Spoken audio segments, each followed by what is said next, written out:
On this episode of Brother Sports Talk, we go out to the farm for Stanford, Notre Dame, the year of the specialists. We go to the Iron Bowl. Is that even legal? I don't care. Roll damn tide. And then we go to the Palmetto State for the Battle of It with Clemson, South Carolina. A pretty good game, but Clemson comes out on top.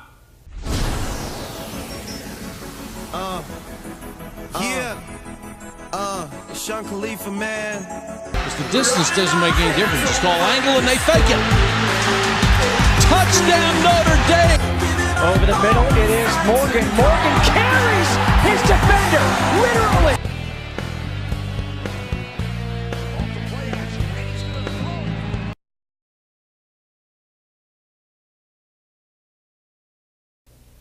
Welcome to Brother Sports Talk. I'm Ben. I'm Sam. And here we go. First up, we go out to the farm for Stanford, Notre Dame. And guess what? It's the year of the specialists. It came down to a last-second field goal for Stanford. They were able to convert and take the victory. Here are the highlights. Early in the first quarter, C.J. Sanders will take the kickoff before Notre Dame can even have a possession. He takes the kickoff 93 yards down the sideline to the house to tie the game up for the Notre Dame Fighting Irish. Then late in the second quarter, Deshaun Kaiser will find Will Fuller down the sideline for the big score to put the Irish up for what would seem, but Kevin Hogan will find Michael Rector, who makes a defender miss and goes in for the late score in the first half to put the Cardinal up. But then Josh Adams will take the handoff, find a seam, and just go the distance to put the Irish up for what would seem for good. But Kevin Hogan would find Devin K. just late to set up the Conrad Ukropina field goal that everybody's been talking about. The senior drills it down the middle on senior night to give the Stanford Cardinal the win. Up next, we go to the Iron Bowl. We got Roll Tide, War Eagle. War Eagle kept it close, but guess what? Roll damn tide. Here are the highlights. Pick things up with Jake Coker shaking off one defender, looking for a receiver, shaking off another, finding Adarius Stewart for the touchdown.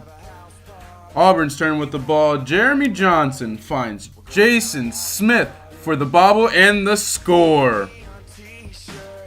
Then we go to Derrick Henry, shaking off a few defenders, running away with the score and the win. We go out to the Palmetto State for the Battle of It with Clemson, South Carolina. Now, South Carolina came out hard because this was their bowl game since they're not going to one this year and battled Clemson tooth and nail. But Clemson was able to take care of their business, stay undefeated, and possibly stay as the #1 team in the college football playoff rankings. Here are the highlights. We pick things up midway through the second quarter with Deshaun Watson going in for the score for the Tigers. Watson would then find Deion Kane later on in the second quarter for the nice dime to go up 14-0. But that wouldn't be it. The Gamecocks would battle back with Gage pitching it to Sean Carson, who would go down to the one and then punch it in on the very next play to bring the Gamecocks close. But Deshaun Watson would put the nail in the coffin for the score. Now we move on to the college playoff.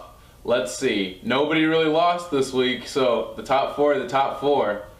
I see the committee ranking are having Clemson, Iowa play, and then Oklahoma and Alabama play. What do you think? I think that's a fair statement. I think the Big Ten championship game, which I'll break down here in a second, is a de facto quarterfinal for the college football playoffs, because you will have the #4 team, who I think will stay the same with Iowa, and the #5 team, Michigan State, playing each other. So that then becomes a de facto quarterfinal for the team to get into that #4 spot. So you see it as a play-in game? Yes, yes. So to break that game down, these two teams, Iowa and Michigan State, are mirror images of each other. Actually, when Mark D'Antonio, the current coach of Michigan State, got to the Michigan State, he looked at the University of Iowa as a model. A tough, rugged, hard-nosed football team. And that's what this game will be. It'll be two teams that play great defensively and don't turn the ball over on offense, get together, and just bash heads. And guess what? It's going to be a classic. It's going to be low scoring, not going to be sexy, so don't get ready for a lot of scoring. But I think both teams will bring their A games, and it'll be a great game and one for the ages in Indianapolis this weekend. And I think Iowa will stay undefeated, 13-0, get into the college football playoffs because they have the slight edge. They just have it. They've done the little things all year. They don't turn the ball over. They don't try to outplay themselves.